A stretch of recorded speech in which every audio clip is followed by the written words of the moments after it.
Tips and ട്രിക്സിലേക്ക് ഏവർക്കും സ്വാഗതം. 10th Prelims 2022 50 days study പ്ലാന്റെ ഡേ 26 ആണ് ഇന്ന്. ഇന്ന് പഠിക്കേണ്ട ടോപ്പിക്സ് വിവരാവകാശ കമ്മീഷൻ ഫുള്ളായിട്ട് നോക്കാം. ജനറൽ സയൻസിൽ പരിസ്ഥിതിയും പരിസ്ഥിതി പ്രശ്നങ്ങളും ഈ ടോപ്പിക്കുമായിട്ട് ബന്ധപ്പെട്ട 3 SCRT ചാപ്റ്ററുകളാണ് പഠിക്കാനുള്ളത്. ആദ്യത്തേത് 7th സ്റ്റാൻഡേർഡ് ചാപ്റ്റർ 6 നിർമ്മലമായ പ്രകൃതിക്കായി, രണ്ടാമത്തേത് 9th സ്റ്റാൻഡേർഡ് ചാപ്റ്റർ 7 സുരക്ഷിതമായ നാളേക്ക്, മൂന്നാമത്തേത് 8th സ്റ്റാൻഡേർഡ് ചാപ്റ്റർ 12 ഭൂമിയിലെ ജലം. ഓക്കെ, അപ്പൊ ഈ വീഡിയോയിൽ നമ്മൾ ഡിസ്കസ് ചെയ്യാൻ പോകുന്നത് 7th സ്റ്റാൻഡേർഡ് ചാപ്റ്റർ 6 നിർമ്മലമായ പ്രകൃതിക്കായി എന്ന പാഠഭാഗമാണ്. ഒരുപാട് പ്രധാനപ്പെട്ട ചോദ്യങ്ങൾ അടങ്ങിയ ഒരു പാഠഭാഗമാണ്. അപ്പൊ ഡീറ്റെയിൽ ആയിട്ട് തന്നെ പഠിക്കാം. അപ്പൊ എല്ലാവർക്കും വീഡിയോയിലേക്ക് സ്വാഗതം.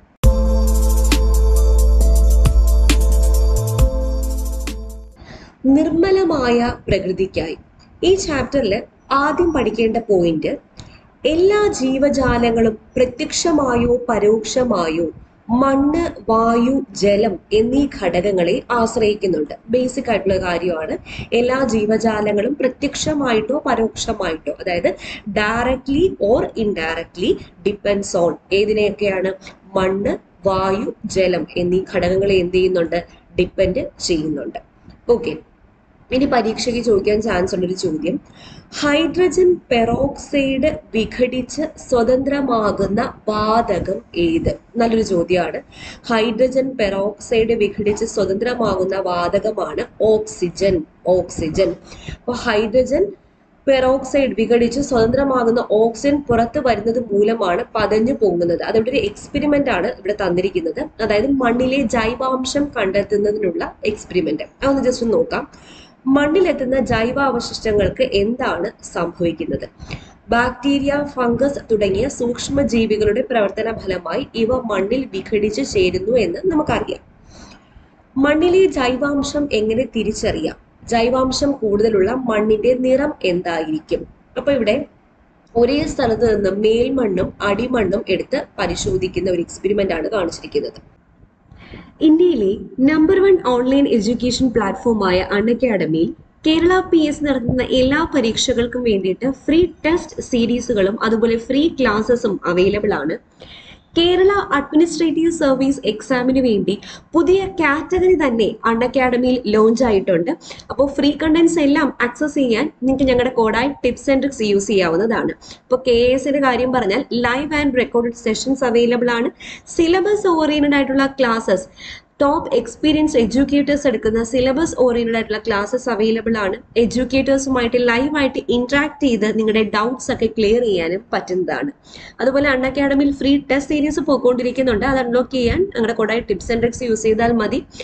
ഏപ്രിൽ മാസം 24 തീയതികളിൽ 10th ലെവൽ പ്രിലിംസ് എക്സാമിന് വേണ്ടിയിട്ട് ഒരു ഫ്രീ ടെസ്റ്റ് ചാമ്പ്യൻഷിപ്പ് പോകുന്നുണ്ട്. രാത്രി 8 മണിക്ക് 75 മിനിറ്റ് ടെസ്റ്റ് ആണ്. 100 ക്വസ്റ്റ്യൻസ് ആണ് അടങ്ങിയിരിക്കുന്നത്.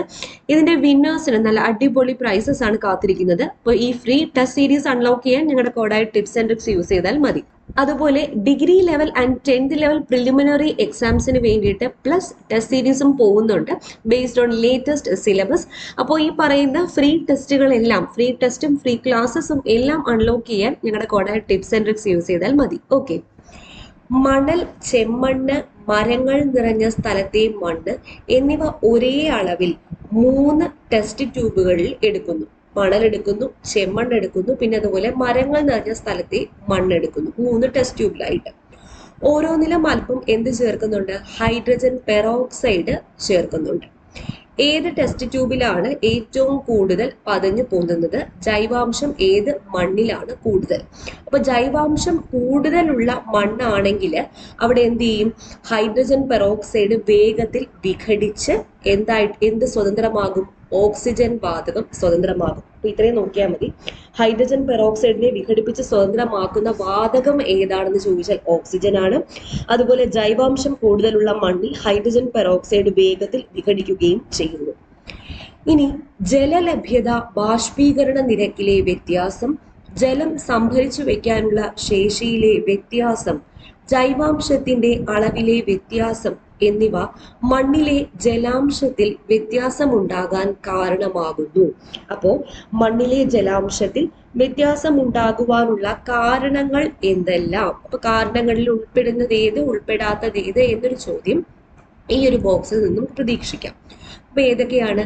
ജലലഭ്യത, ബാഷ്പീകരണ നിരക്കിലെ വ്യത്യാസം, ജലം സംഭരിച്ചു വെക്കാനുള്ള ശേഷിയിലെ വ്യത്യാസം, ജൈവാംശത്തിന്റെ അളവിലെ വ്യത്യാസം എന്നിവയാണ് മണ്ണിലെ ജലാംശത്തിൽ വ്യത്യാസം ഉണ്ടാക്കുവാനുള്ള കാരണങ്ങൾ എന്ന് പറയുന്നത്.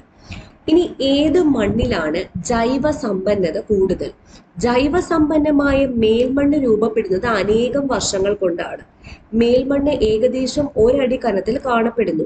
മേൽമണ്ണിനെ അപേക്ഷിച്ച് അടിമണ്ണിൽ ജൈവാംശം വളരെ കുറവാണ്. അപ്പൊ ജൈവാംശം കൂടുതൽ മേൽമണ്ണിലാണെന്നുള്ള കാര്യം ഓർക്കുക. ഓക്കെ, അടുത്തത് ജീവനുള്ള മണ്ണ്. ജീവികളുടെ നിലനിൽപ്പിന് ആധാരമാണ് മണ്ണ്. എല്ലാ പ്രദേശങ്ങളിലെയും മണ്ണ് ഒരുപോലെ അല്ല. മണ്ണിൽ വായു, ജലം, ധാതുക്കൾ, ജൈവവസ്തുക്കൾ എന്നിവ അടങ്ങിയിരിക്കുന്നു. ജൈവാംശം കൂടുതലുള്ള മണ്ണാണ് കൃഷിക്ക് യോജിച്ച മണ്ണ്. ജൈവാംശം കൂടുതലുള്ള മണ്ണിന് ജലാകരണ ശേഷിയും കൂടുതലാണ്. ജലത്തെ അബ്സോർബ് ചെയ്യാനുള്ള ആ ഒരു ശേഷിയും ജൈവാംശം കൂടുതലുള്ള മണ്ണിന് എന്താണ്? കൂടുതലാണ്. എന്നാൽ മണൽ മണ്ണിന് ജൈവാംശം കുറവായതിനാൽ ജലാകരണ ശേഷി കുറവാണ്. ഏതിന്? മണൽ മണ്ണിന്. ഫംഗസ്, ബാക്ടീരിയ തുടങ്ങിയ സൂക്ഷ്മജീവികൾ മണ്ണിലുണ്ട്. ഇവ ജൈവവസ്തുക്കളെ വിഘടിപ്പിച്ച് മണ്ണിന്റെ ഫലപുഷ്ടി വർദ്ധിപ്പിക്കുകയും ചെയ്യുന്നു.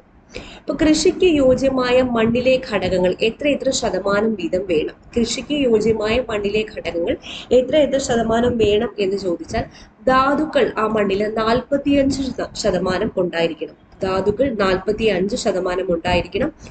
ജലം 25% ജലം ഉണ്ടായിരിക്കണം. വായു 25%, മറ്റ് ജൈവ വസ്തുക്കൾ 5%. ഈ തോതിലുള്ള അല്ലെങ്കിൽ ഈ ഒരു പെർസെൻറ്റേജിലെ ഘടകങ്ങൾ അടങ്ങിയിരിക്കുന്ന മണ്ണാണ് കൃഷിക്ക് യോജ്യമായ മണ്ണ് എന്ന് പറയാവുന്നത്. ഇനി എന്താണ് മണ്ണൊലിപ്പ് അഥവാ സോയിൽ ഇറോഷൻ? മഴക്കാലത്താണ് മണ്ണൊലിപ്പ് കൂടുതലായി ഉണ്ടാകുന്നത്. മരങ്ങളുടെ വേരുകൾ മണ്ണിനെ ഒഴുകിപ്പോവാതെ പിടിച്ചു നിർത്തുന്നു. മരങ്ങളോ ചെടികളോ ഇല്ലാത്ത പ്രദേശത്ത് മണ്ണൊലിപ്പ് കൂടുതലായിരിക്കും. അപ്പൊ മണ്ണൊലിപ്പ് തടയാനുള്ള മാർഗങ്ങൾ എന്തെല്ലാമാണ്? മരങ്ങൾ വെച്ച് പിടിപ്പിക്കുക, അത് തന്നെയാണ് മെയിൻ ആയിട്ടുള്ള കാര്യം എന്ന് പറയുന്നത്. ഇനി രാസ കീടനാശിനികൾ, അതായത് കെമിക്കൽ ഫെർട്ടിലൈസേഴ്സ്. രാസ കീടനാശിനികൾ കൃഷി നശിപ്പിക്കുന്ന കീടങ്ങളെയും മാത്രമല്ല ഉപദ്രവകാരികൾ അല്ലാത്ത സൂക്ഷ്മജീവികളെയും എന്ത് ചെയ്യുന്നുണ്ട്? നശിപ്പിക്കുന്നുണ്ട്. രാസവളങ്ങൾ മണ്ണിലെ ചില ഘടകങ്ങളുടെ അളവ് വർദ്ധിപ്പിക്കുന്നു. മണ്ണിലെയും മണ്ണിലെ സൂക്ഷ്മജീവികളുടെയും നാശത്തിന് രാസവസ്തുക്കൾ കാരണമാവുകയും ചെയ്യുന്നു. രാസ കീടനാശിനികൾ എന്ന് പറയുന്നത് കൃഷി നശിപ്പിക്കുന്ന കീടങ്ങളെ മാത്രമല്ല ഉപദ്രവകാരികളല്ലാത്ത സൂക്ഷ്മജീവികളെയും കൂടി എന്ത് ചെയ്യുന്നു? നശിപ്പിക്കുന്നു. അപ്പൊ മണ്ണിന് വേണ്ടാത്ത കുറച്ച് കാര്യങ്ങളുണ്ട്. മെയിനായിട്ട് എന്താണ്? പ്ലാസ്റ്റിക് മണ്ണിന് വേണ്ട എന്ന് പറയാനുള്ള കാരണം പ്ലാസ്റ്റിക് മണ്ണിൽ വീണാലും എന്ത് ചെയ്യത്തില്ല? ഡീകമ്പോസ് ചെയ്യത്തില്ല, അതായത് വിഘടനത്തിന് വിധേയമാവുന്നില്ല.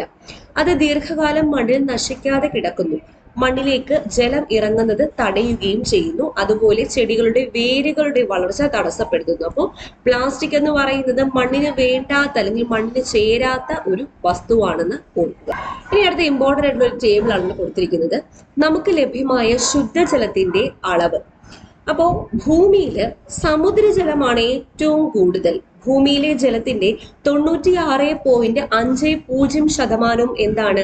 സമുദ്രജലമാണ്. 96.50% സമുദ്രജലമാണ്. മഞ്ഞുപാളി 1.73%, ഭൂഗർഭജലം 1.69%, അന്തരീക്ഷം 0.001%, തടാകം 0.001%, മറ്റുള്ളവ 0.078%. അപ്പൊ ഇങ്ങനെയാണ് നമുക്ക് ലഭ്യമായ ശുദ്ധജലത്തിന്റെ അളവ് എന്ന് പറയുന്നത്. ഇനി ജലത്തിന്റെ ഗുണനിലവാരം. ജലത്തിന്റെ ഗുണനിലവാരം അത് ഏത് ആവശ്യത്തിന് ഉപയോഗിക്കുന്നു എന്നതിനെ ആശ്രയിച്ചാണ് നിർണ്ണയിക്കുന്നത്. ഏറ്റവും ഉയർന്ന ഗുണനിലവാരം ആവശ്യമുള്ളത് കുടിവെള്ളത്തിനാണ്. ജലത്തിൽ വിവിധ ധാതുക്കൾ, ഓക്സിജൻ, സൂക്ഷ്മജീവികൾ, അലേയ മാലിന്യങ്ങൾ എന്നിവ അടങ്ങിയിട്ടുണ്ട്. ഇവയുടെ ഏറ്റക്കുറച്ചിലുകൾ ജലത്തിന്റെ ഗുണനിലവാരത്തെ സ്വാധീനിക്കുന്നു.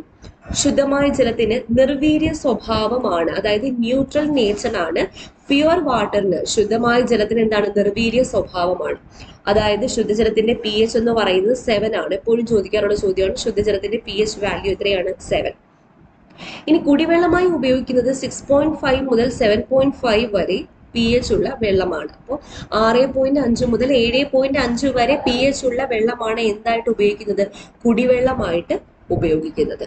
ഓക്കെ, ഇനി അടുത്തൊരു ഇമ്പോർട്ടൻ്റ് ഉള്ള കാര്യമാണ്, കുടിവെള്ളത്തിലൂടെ പകരുന്ന രോഗങ്ങൾ ഏതെല്ലാം? രോഗകാരികളായ സൂക്ഷ്മജീവികൾ ജലത്തിൽ വളരാനിടയാവുകയും ആ ജലം കുടിക്കുകയും ചെയ്യുമ്പോഴാണ് ജലത്തിൽ കൂടി രോഗങ്ങൾ പകരുന്നത്. വിസർജ്യ വസ്തുക്കളും മറ്റു മാലിന്യങ്ങളും കുടിവെള്ളത്തിൽ കലരുന്നതാണ് കുടിവെള്ള മലിനീകരണത്തിനുള്ള ഒരു കാരണം എന്ന് പറയുന്നത്.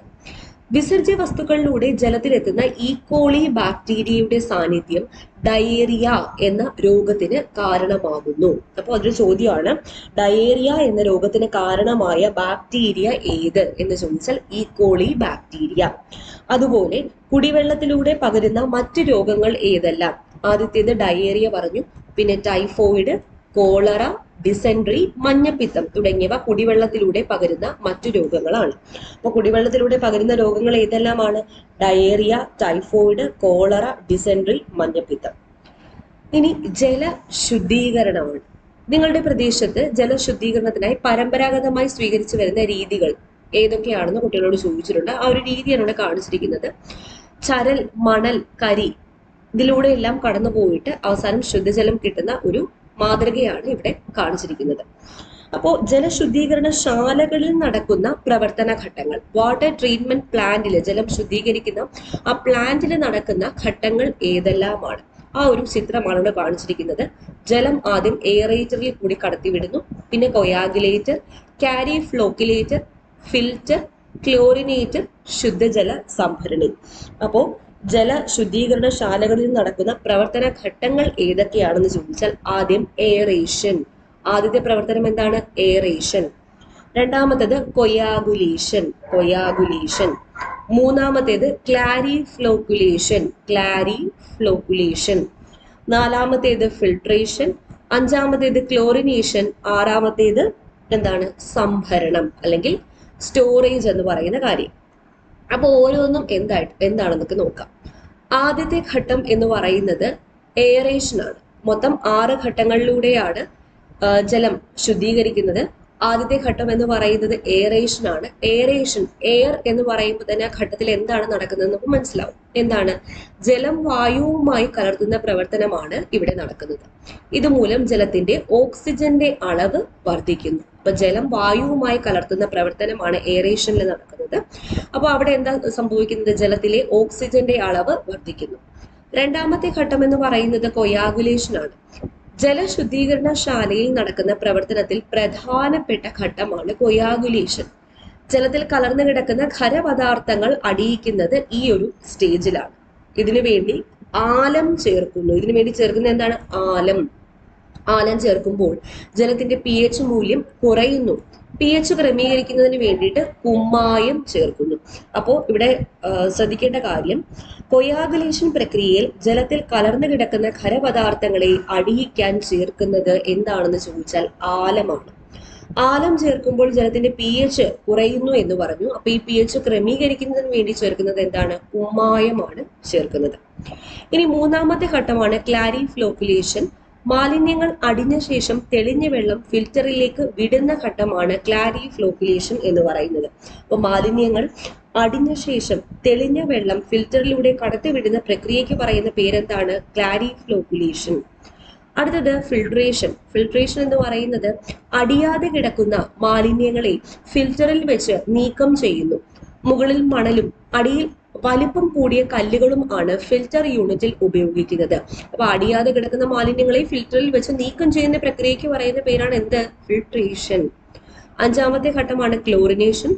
ഫിൽറ്റർ ചെയ്തു വരുന്ന ജലത്തെ അണുവിമുക്തമാക്കാൻ ക്ലോറിൻ വാതകമോ അല്ലെങ്കിൽ ബ്ലീച്ചിങ് പൗഡറോ ചേർക്കുന്ന പ്രക്രിയയാണ് ക്ലോറിനേഷൻ എന്ന് പറയുന്നത്, അണുവിമുക്തമാക്കാൻ വേണ്ടിയിട്ട്.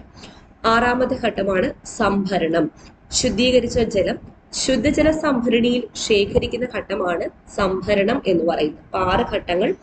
ആദ്യത്തേത് ഏതാണ്? എയറേഷൻ. രണ്ടാമത്തേത് കൊയാഗുലേഷൻ. മൂന്നാമത്തേത് ക്ലാരിഫ്ലോക്കുലേഷൻ. നാലാമത്തേത് ഫിൽട്രേഷൻ. അഞ്ചാമത്തെ ക്ലോറിനേഷൻ. ആറാമത്തേത് സംഭരണം. അടുത്തത്, വീടുകളിൽ ഉപയോഗിക്കുന്ന വാട്ടർ പ്യൂരിഫയറുകളിൽ ജലശുദ്ധീകരണത്തിനായി ഫിൽറ്റർ യൂണിറ്റും അൾട്രാവയലറ്റ് രശ്മികൾ കടത്തിവിടുന്നതിനുള്ള സംവിധാനങ്ങളും ഉണ്ട്.